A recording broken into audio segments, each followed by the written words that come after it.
พี่น้องอ่ะ ฮอดจำฮอดคู่ที่สองเนาะเป็นการลำเนาะ มาไหมทำไมมัดน้องพ่อนยังแรกเลยทำไมมันจะปล่อยทีนี้นะทีนี้จะปล่อยก็ถูกเอง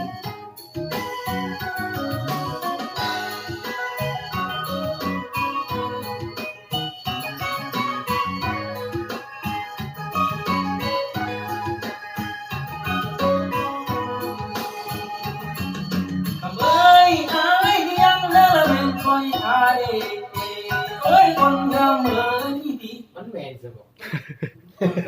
ขึ้นมาถือล้ำมันน่ะไม่ยังจะคล้องคอยถ่าไว้ต้นมันจะได้โดนต้นล้ำเลยน่ะ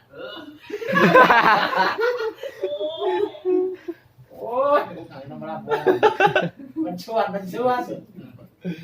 เอาต้นกลางเลยวะ มาดีเป็นภาษารู้ดู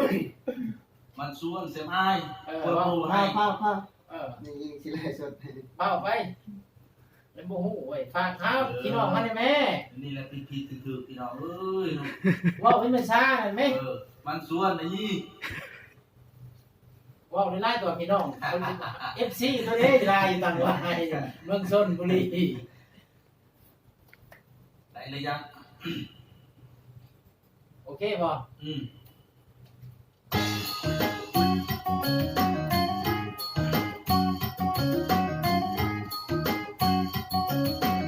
ก่อนเลยกิน